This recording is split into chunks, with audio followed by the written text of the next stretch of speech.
Bonjour à tous, bonjour à toutes. Donc Transport Vitalis, je ne vais pas m'étaler sur ce que l'on fait, mais plutôt le pourquoi de ma venue aujourd'hui. Moi je suis plus là pour présenter mon expérience client. Ça fait 5 ans que Vitalis a équipé 100% de sa flotte et de ses pneumatiques en TPMS, pour plusieurs raisons qu'on aura le temps d'évoquer, et puis pouvoir rebondir et peut-être démystifier le fait que même les TPE et PME comme celle que je dirige sont capables aujourd'hui d'investir et d'avoir du retour sur investissement sur les nouvelles technologies, y compris celles liées aux pneumatiques.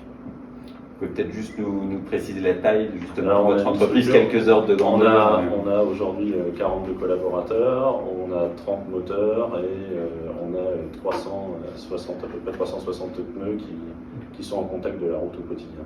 Voilà. Ce que vous dites TPE, c'est plutôt vraiment PME en fait, quoi. C'est déjà une belle PME avec ce nombre de salariés.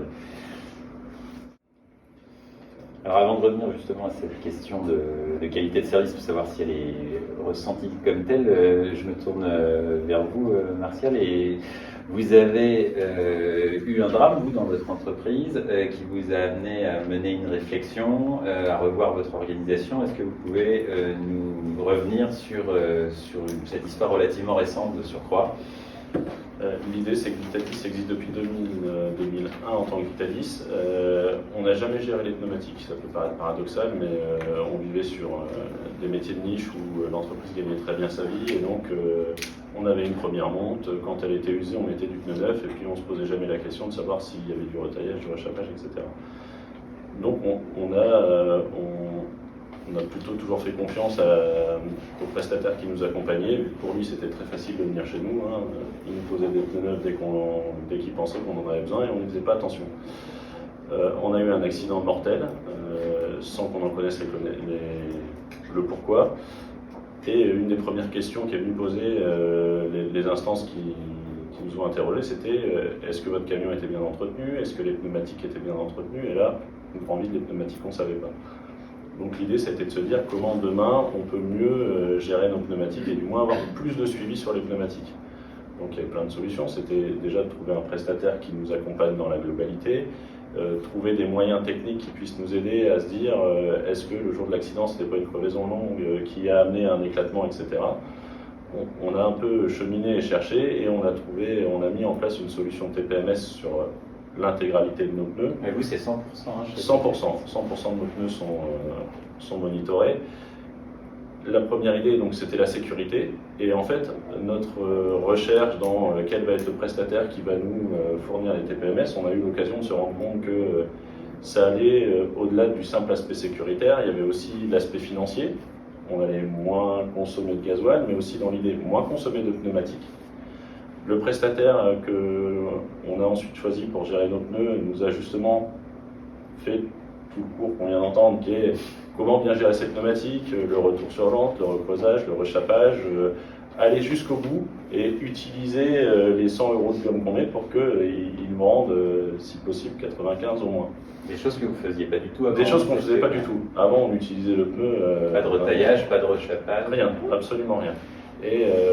Et quand on va plus loin dans la démarche du TPMS, au-delà juste il y a l'aspect sécuritaire, il y a aussi derrière un aspect économique, et il y a un aspect aussi commercial qu'on néglige beaucoup. C'est que nous, dans le métier qu'on faisait, qui était uniquement l'urgence et le juste à temps pour l'automobile, pour l'événementiel, pour des choses où il faut vraiment être à l'heure sur place, ça nous permettait aussi de dire à nos clients, si la crevaison est longue et elle nous permet de tenir jusque la livraison, limite on n'a pas besoin d'avertir notre client, mais ça arrive. Si elle nécessite qu'on intervienne sur la route, on prévient tout de suite notre client et on lui dit voilà, on va arriver avec 1h30 de retard parce qu'on va être obligé de s'arrêter pour réparer un pneu, et on ne le fait pas à la dernière minute, on le prédit, on sait où le camion va s'arrêter, on sait comment ça va fonctionner. Et on a aussi retiré un peu de charge mentale à nos conducteurs qui aujourd'hui à qui on demande de plus en plus d'attention parce qu'on leur donne entre les mains plein de gadgets connectés, il faut qu'ils fassent attention à tout, il faut qu'ils soient à l'heure tout le temps, ils sont souvent mal accueillis, ils sont fatigués. Si on leur retire la charge du pneumatique, c'est-à-dire que nous, quand on a fait le choix du TPMS, j'entendais que les conducteurs peuvent être à l'initiative de la demande de dépannage. Nous, on leur a retiré ça. Il y a uniquement l'équipe d'exploitation qui gère le TPMS parce que les conducteurs sont en général très soucieux de leur sécurité. Mais si le bon resto routier il est à 20 km plus loin, si le pneu perd de la pression, il s'en fout un peu, il va attendre d'arriver à son resto routier. Donc l'idée c'était que ce soit nous, à l'exploitation, qui puissions prendre les devants et organiser les dépannages. Je vais raconter une anecdote, c'est que un pneu qui a une crevaison longue à 20 heures, le conducteur lui reste 1 heure à rouler, il sait qu'il peut aller jusque là où il va être en sécurité, dormir correctement, on le laisse aller. Et nous on organise le dépannage pour qu'à 4h30 du matin, étant donné qu'on est toujours en tarif de nuit, il soit fait à 4h du matin et qu'à 5h il puisse repartir. On essaye d'apporter, de soulager nos conducteurs de cette pression-là. Donc il y a aussi la vocation commerciale que j'exprimais. Et demain, il y a aussi la vocation du fait que économiser du pneu, économiser du gasoil, c'est vertueux pour l'écologie. Les constructeurs les manufs ne vous livrent pas le pneu équipé. Aujourd'hui, en première monte, à ma connaissance, on ne peut pas faire équiper ces pneumatiques en première monte d'une solution. Après, ça, je pense que c'est plutôt lié à des politiques d'achat, etc. Mais rien n'empêcherait un fournisseur de jantes ou un fournisseur de pneumatiques d'imposer à un constructeur de dire en première monte j'accepte que les pneus arrivent livrés et équipés. Donner les calculs, c'est assez précis et c'est éloquent pour le coup. Oui, c'est éloquent, c'est-à-dire que comme nous, on ne le gérait pas et que nos conducteurs n'y faisaient pas forcément attention, on avait énormément de dépannages, y compris quelques dépannages sur autoroute qui coûtent une fortune. Aujourd'hui, ça nous permet de les faire sortir à la première sortie, ça nous permet d'aller plus vite dans un centre agréé, ça nous permet de réparer des crevaisons, ce qu'on connaissait quasiment pas. Avant, quand on s'apercevait qu'il était crevé, le pneu était foutu. Enfin voilà, c'est des choses que c'est exactement ce que dit Mathieu à côté de moi, c'est que nous on partait de très loin, de pas de gestion du tout.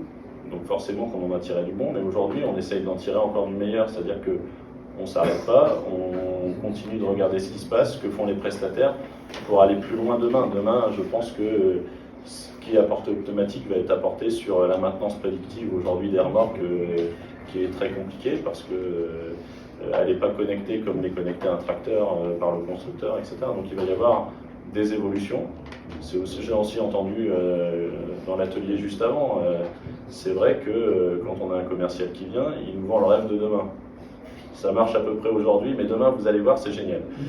Excusez-moi, une question. En fait, je voulais connaître le coût d'un pneu éclaté sur autoroute et aussi les impacts collatéraux financiers autour. Alors, juste un dépannage sur autoroute avec un pneumatique, on est, je pense, aux alentours de 1 000 1 200 euros. Ouais. Et puis après, il y a le temps d'immobilisation parce que sur l'autoroute, c'est plus long. Ouais. On a rarement le pneu de la marque qu'on souhaite, en général. Bizarrement, si on est en Bridgestone ou en Michelin, on va nous mettre un Goodyear. Enfin voilà, il y a le temps d'immobilisation, il y a le conducteur que l'on va payer. Il y a souvent sur l'autoroute, c'est quand même des endroits qui sont très dangereux, donc dans l'aspect sécuritaire, c'est très mauvais. Et c'est vrai que ça nous a aidé. Sortir aujourd'hui de l'autoroute pour se faire dépanner, ça réduit juste déjà le coût de dépannage. En général, c'est fait dans des endroits où c'est plus sécuritaire. Le coût du poste dépannage chez un transporteur, suivant les transporteurs, c'est entre 4 et 8%. Non mais d'accord, mais en fait là sur du budget pneu, sur un pneu crevé sur l'autoroute, 200 euros plus le temps d'immobilisation, on va être aux alentours de 1 500 euros, je pense. Et encore, on ne mesure pas l'impact commercial si jamais on arrive en retard, on n'arrive pas à livrer, etc. Il y a des coûts qu'on maîtrise pas complètement. Plus les frais de carrosserie, plus. S'il éclate, oui, s'il éclate, il y a tous les frais de carrosserie, etc. Là, je parle juste d'un pneu qui s'est crevé, on l'a vu, il n'a pas eu le temps de sortir. Et il ne vous oblige pas à changer le deuxième pneu? Non. Ah non, ils se dépêchent. Ils arrivent quelquefois, c'est même des roues complètes, ils nous posent la roue et puis on sort et on se débrouille avec. D'accord. Mais vous avez retrouvé quand même, vous avez eu un retour sur investissement via votre solution TPMS ou en fait pas du tout? Oui. Dans la manière dont on les gérait avant par rapport à ce qu'on gère aujourd'hui, oui, forcément, pour nous, il y en a eu un. Aujourd'hui, je ne sais pas si, avec tout ce qu'on a mis en place derrière, il est aussi pertinent, mais ça nous a aussi donné des habitudes de travail aujourd'hui, c'est-à-dire qu'on est alerté, soit par des pop-up sur nos téléphones, soit par des mails. Ça permet aussi à notre fournisseur qui fait la gestion de notre parc aujourd'hui de connaître tous les incidents qu'il n'a pas forcément eu dans son giron. Ça lui permet quand il vient faire notre visite de parc, il ne fait pas les pressions.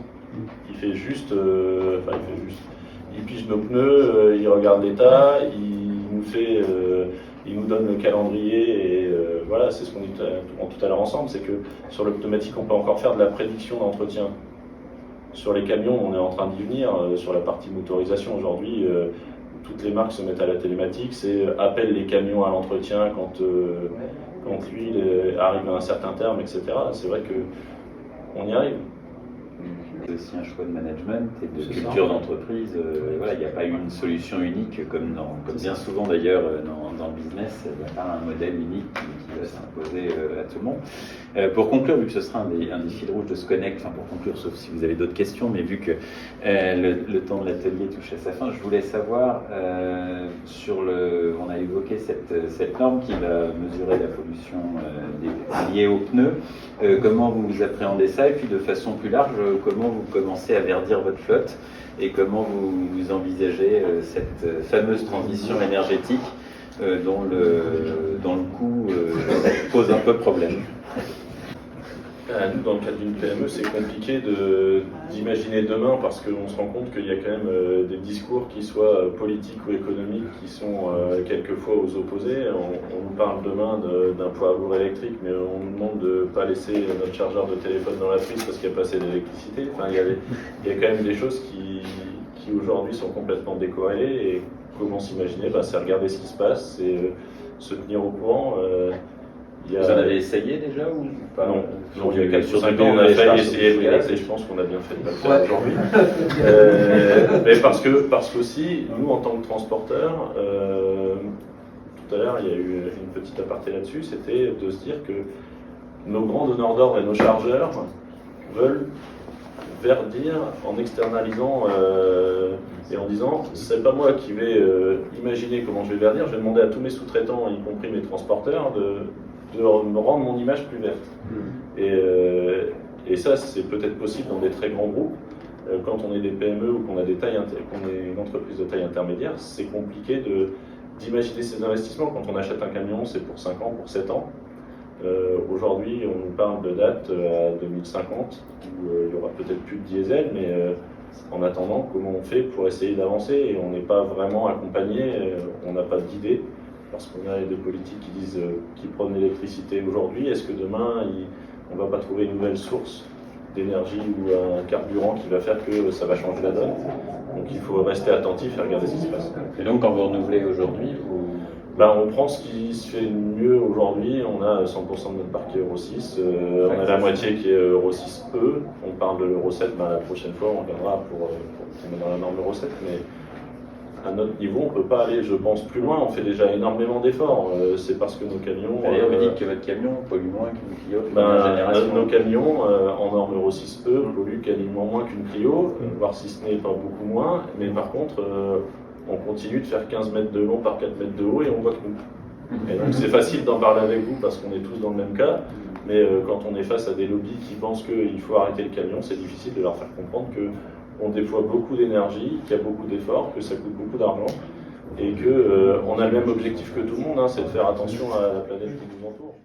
On est en train de mettre à jour un nouveau système parce qu'aujourd'hui on fait de l'éco-conduite passive, c'est-à-dire qu'on reçoit des données, on a du scoring, mais on n'a pas le temps de le monitorer en direct. C'est quelque chose qui est très compliqué parce que dans une PME, on ne peut pas payer quelqu'un toute la journée à regarder toutes les données, on en parlait tout à l'heure, entre les données qui sont juste légales, c'est-à-dire vérifier que nos gars ne fassent pas d'infraction, qu'ils soient bien à l'heure là où ils vont, etc. Ça prend déjà un temps phénoménal à un exploitant quand il le fait. Si en plus on a rajouté à nos exploitants, ils voient la pression des pneus et ils ont les alertes. Si demain on doit leur faire contrôler tout le temps, non, on va essayer de trouver des solutions qui vont être des solutions proactives, qui vont aider le conducteur dans le camion avec des remontées et des alertes sur des points précis qui nous intéressent à un moment donné. Et ça, aujourd'hui, malheureusement, c'est pas chez vous qu'on a signé, mais on change au mois de décembre pour prendre une solution de TPMS qui va plus loin que la simple pression et l'échauffement de pneumatiques. Qui va nous donner aussi des indicateurs pour la maintenance préventive sur la partie remorque et qui va aller plus loin sur la partie éco-conduite dans le tracteur. C'est-à-dire qu'on va aussi lier le pneumatique, la pression. Mais en fait, c'est un peu ce qu'on maîtrise, hein, c'est les sujets qu'on maîtrise exactement. Moi, ce que je vous invite, c'est plutôt toujours, je mets toujours les pieds sur les freins, c'est essayer sur un ou deux véhicules, mesurer et voir ce que ça donne. Pas signer trop vite parce que des fois, il y a des vendeurs qui promettent la lune et effectivement, le résultat escompté n'est pas là. Mais aujourd'hui, si on change de prestataire, c'est parce que, justement, à une époque, on ne nous a pas vendu de rêve. On a dit, ce que l'on a acheté, ça va fonctionner comme ça, mais vous allez voir, dans 5 ans, on aura gradé de telle manière. Bon, aujourd'hui, on est arrivé au terme de nos 5 ans, et on n'est pas arrivé là où on voulait, sur des petits détails, mais des détails qui en deviennent plus quand en fait on cherche les petits centimes. On est des épiciers dans le transport, chaque centime